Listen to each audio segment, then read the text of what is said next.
gentlemen, today we have with us Mr. Sunil Lala, successful automotive professional. And so we're going to deep dive into his life, understand, um, his challenges. Everybody sees the success. We also need to understand challenges. So, Mr. Sunil, most welcome to the show.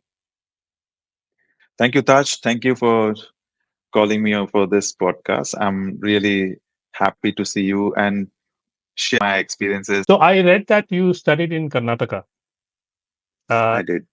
yeah. So, tell me one of your coolest memories that you have from your studies there. Okay, studies wise, I was considered to be very studious in the class. So I've Okay. done diploma in mechanical with automobile as major. So automobiles has been my passion, kind of been my father's business in spare parts. So it kind of was a continuation of what is happening in at home. So automobiles always was my inclination. I did that, and some coolest moments where I would be with my professors, where they would be doing some experiments, and I would be the one who would be imbibing it, and then later on passing it on to my colleagues. Not that it was just a journey of learning; it was also a journey of growing. Bring in sports, or you bring in such experiences, makes your character over the life. Then you come to know in some cases where you need to be soft, and when you need to be a little smart, or where you need to be a little harsh and get the things done. That would be the idea. Like sports teaches you the teamwork, which has remained with me for so long. So I was a cricketer in my college days, so I used to play a lot of cricket. So that teamwork I learned. Are you in touch with any of your friends from college? Yes, I am. Yes, indeed. Indeed, I am. Whenever I go to India, I call them, or we are in touch over the messaging. And there was a time where they had this celebration of 25 years. Unfortunately, I couldn't go because I was stuck here, but I was on video call with everybody. I'm in touch with them. We uh, get nostalgic when we talk about those days. Do you think the generation now would have this kind of bonding with their fellow classmates? I would say still yes. Every generation has a different kind of way of bonding. Let's say if I would put an example for my son. My son is today 25, and he has his friends of school going. They were with him in first grade, and they have stuck with him. And they are such good group. And I would say, Touchwood, they are good group of five people, and they have stuck with each other, and they have grown together. So I would say yes. I mean, different generations. At every generations, you get good friends which remain with you for long. Maybe this generation is all into social media and stuff, but they find the time to meet each other, and over the weekends, as much as busy they might be, attending each other's weddings. So all those things come part and parcel. It's interesting to know because but do you guide them in certain ways? Um, there are two things which if when I go back and I think whatever I given to my children, two things I've been putting as like foundations in them. So from the childhood onwards, I told them, I've got two boys, so both are boys. So I tell them, guys, the elder one is 25, younger one is 22. To both of them, I said, guys, show me the passion and I will invest. Meaning, I would say to them that you show me that you want to go into science factor, or you want to go into commerce factor. Where do you want to, what is your passion saying? Show me the passion and I would invest. That was one of the things. Other thing is comes at the top level. The first thing comes discipline. That's the thing that I've given it to my children, and they've imbibed it very well. And I'm very proud father to say, yes, it has come into them that every aspect of their life that they do, they follow the discipline. Let's take this to my style of management also. First thing I tell my people who are working for me is, I say, guys, without discipline, you can't succeed. bring in loads of discipline, and then I walk the talk. You started your career in the Middle East in Oman with Ford. How did you make it happen? I mean, as It was kind of a transition. So I would say thing was get into cars. So my first job was in Mumbai. I started selling cars. It was Suzuki. Got an opportunity to fly to Muscat. I got the job in got selected in Mumbai, and I went into Ford. Now, in those days, you're talking about 94, American cars were not very popular. yeah, So it was a tough challenge to sell those cars. Ford, it taught me that, things don't come easy. So it was fun actually to get into the groove there. and This is then what I can share. Then I got an opportunity to move to Dubai, where I got an opportunity to get into the brand Mercedes. So that was an opportunity. So in Oman, I was selling Ford cars as new cars. I'd never done a pre-owned. So when I came to Dubai, the manager I got, he asked me, "Would you go for pre-owned or would you go for new?" And I said, "I've done new cars. Pre-owned would be more challenging, where there's this unique car. In new car, you'll have similar color, similar style, lots of car. If a customer is not taking one, he will have another more cars. But in pre-owned, there would be this one unique car selling that." So I did tell my manager I would like to do pre-owned. I was one of those members who set this up in the team of 5 people. So it's again going back nostalgia. It remains with me that how we have worked hard to get into the base, and then company took care of us. So looking at my dedication, they promoted me, and I got to a stage where I had people under me. So over a period of next 7 years, I went from sales executive who's winning year after year awards, being the top salesman, going to sales manager, again taking care of the team, getting number one team awards, and coming to a stage where you get uh, emotionally satisfied also. Professionally, yes. Emotionally also, you can see you are growing. This is how has been my journey. is automotive car sales, think it's a glamorous career? It's something that people should consider. I would say yes. Look at the opportunities around you. Look at the people who are going into different fields. Whether you like it or not, luxury cars market is huge. There are people. I will give you an example of Indian population. In this country, we are talking about now from 25, it has grown to 28, 29% population. The first thing, and being an Indian, I would say the first thing any Indian lands into Dubai, what would be the first car coming into their mind? A luxury car. I wouldn't name it, but any Yes, luxury car coming to their mind. So true. they visit Europeans, the kind of taxation that they pay in their country. When they land here, what would be attractive to them? They would go for luxury car. So, answer to your question, I would say yes. It indeed it's still potential. Thankfully, AI hasn't taken over the jobs of salespeople yet. The market needs the salespeople to begin with, and then grow with the company. So I would say yes. Let's start from the early days of you being a salesperson. I know you're a very accomplished manager, but I, I believe if you're an automotive manager, um, you also have to be first a good salesperson to understand, the shoes that your team is walking in. Tell me some of your secrets, if I may ask, or your ideas that you used when you were a car salesperson, and because you said you received a lot of awards during the year, so you were obviously doing something right. Basically, as a salesperson, what are your ingredients required? The first biggest thing is fire in the belly. You have to be self motivated.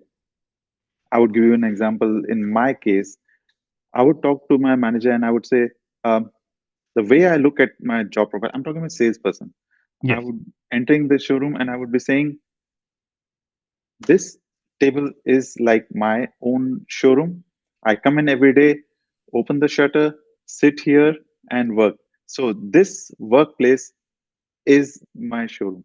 So if you would not display any cars, and those days wouldn't be, we don't have e-commerce and we don't have anything, I would still have a diary and I would have still the database and I would still call the people. So the first thing comes is a self motivation. Something it should be driven inside that you want to do this job. Secondly, the atmosphere, the company that is backing you. In my case, where I was always number one, my case was coming from my days of being best in the college. So that I would carry that aura around me that I'm the best. I'm the best. So it keeps ringing in your mind, and then it. So how I was winning the awards every year as number one was anybody that would come next to me. So I would be, let's say, with 25 cars, and somebody would come to 20. I would run away and do 30 cars. So the difference between the first and second would be huge. A self motivation. The self-belief, courage of conviction, Yes. and what you very rightly said, and that this is my area of work, and I'm going to make it the best. Now, customer experiences, I've made a database, and I've got good friends now. Customers have gone beyond being customers. They've become good friends. I've got loads of those numbers. Experience, if I have to share, there was this gentleman who kind of started on a wrong note. I'm calling the gentleman and saying, would you like to sell your car? 2 days, he walks in. The scene is he's walking in with his baggage. He's pulling his baggage. He's come directly from airport to looking, who is this Sunil Lala? He Right. comes in and sits with me and very angry, and he looks at me and he says, this guy looks, he doesn't look very aggressive. He was just doing his job. So he sits Yes. with me, have a coffee, talk to me. I evaluate his car and finally give him a good price and I buy his car. So my job, requires both the jobs, buying and selling. Yes. Believe me, in my last 10 years, he then would have bought 5 cars for me, exchanging and buying 5 cars. Plus, he might Nice. have referred loads of people to buy the car. I'm trying to say is everybody would say these are basics, Sunil. Why are you saying this? But since you asked me an experience, I'm sharing this taste. Always when you remember, you cherish these moments. We live in a culturally diverse city. So how I describe this is I describe it. It's like a flower pot. I've got a flower pot with me, and I've got different kinds of flowers in it. There would be a rose, there would be a sunflower, there would be different kind of flowers there. So that's how that makes it beautiful. Everybody has his strengths, and you work Yes. on their strengths, and they will get you the results. You need to believe in them. So, answer to your question, multicultural. I love working with different nationalities. How have you seen the automotive industry change from your time in the UAE? It has grown leaps and bounds from where we would be talking about. We would have a showroom and we would have cars and we would advertise in the papers and send SMS for people to come in and have look at the car. Sitting home, e-commerce, like the car, virtual showroom at your fingertips, pay a deposit of 5,000, car is booked in your name. And if you don't want to visit the showroom, pay the full amount, the car will be delivered at your place. This is the journey from there till here today. It has moved. If you are not social savvy, you would be lost in this world. You can't be. You have to the um, changing times. Technology that is being used in Germany is excellent. That has been accepted all over the world. So principals, they always focus on getting their market share, and for that they need good dealers. To keep your team motivated? Let me go back to my days when I was moving from salesperson to the next stage of being manager. So I was doing a self course, how I would read books.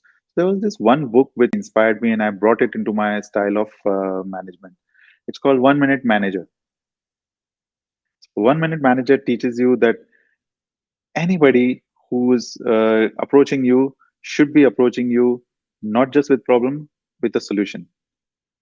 And when you're appraising people, also don't spend more than 1 minute being precise. Give him where he needs to um, bring himself up, or where is he going wrong, and where he can correct himself.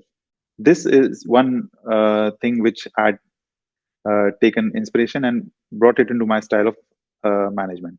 So what happened is, when I became manager, the team came up to me. The first day I meet them, I say, guys, the first thing comes to me is discipline, and I want that in the team. Second, you have to come to me when you enter my cabin, not only with the problem, come in with a solution. Now, when the foundation is laid, now how do you keep them motivated? Telling them that I believe in you. Everybody has his strength, everybody has a way of working, and I believe you, and I'm sure you'll bring in the results. Then, style of operation again. Style of operation, my style of management is being democratic, not being authoritative way of handling things. So, sales people even came into understanding that I come in the morning, I do my job, go home. This is it. This is what is expected from me, and this is what I'll deliver. So, to avoid manager getting involved, this is the best I can do. There must have been months where you had the team didn't perform, and because it's this is the industry, and you didn't achieve the numbers. How have you handled that situation? When such situations come, find the reason first. What has been the market scene? What has happened with the maybe that month might be a low month where over the whole year when we budget the cars that will be sold. So that might be a quiet month where in Dubai loads of people go out of country and there might not be many customers available. If those are the reasons, it's just sitting down with the team and saying, do your best what that you can do.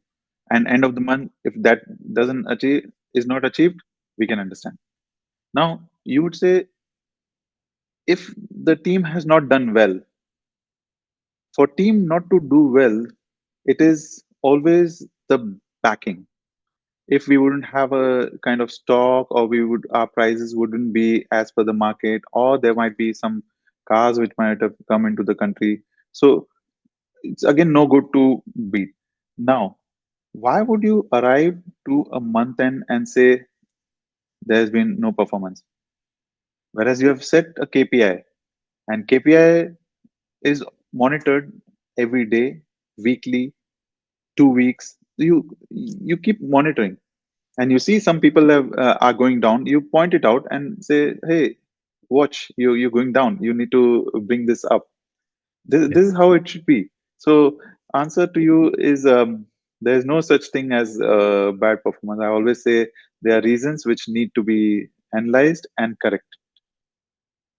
So do you also have to inform your higher management, or how quickly do you need to inform your higher management about certain changes that need to be made to, or some modifications that need to be made to facilitate the month or the year to date?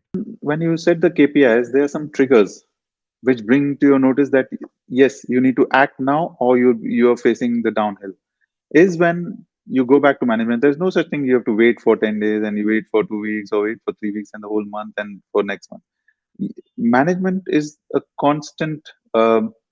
You have to give the feedback to them if there's some correction that needs to be done. So I would say, yeah, you have to be in constant touch with them. Your interest other than work? Cricket is my love. Cricket is what I'm big fan of, and that is sometimes I go to play even today. Then work. This is the thing that keeps me happy. Then personally, it's yoga. I do yoga, so that's one thing that keeps my mind calm and easy, and be focused. You were to give a young 20-year-old Sunil an advice, what would that advice be? I would tell the hustler Sunil, hustler. He hustles at 20 to take it easy. Looking back is what I'm saying. Yes. The balance has to be made. When we are young, we ignore everything else and we keep running around. We compromise on a lot of things. I would say there should be a balance. This is what I would tell the young Sunil, that you'll get there. You need to take it easy. Yes. Yeah, that's a very interesting philosophy. Yes. So yeah, on that note, Sunil, thank you so much for being with us. Thank Thank you for you. sharing your perspective, and we wish you always the best. Thank you. It's been pleasure. Thank you for taking me back to those years. It's nostalgic. I'm glad that you brought everything which is somewhere back of my mind and brought it forthright. And as I told you, even if it inspires that one person, I'll be very, very happy. Thank you.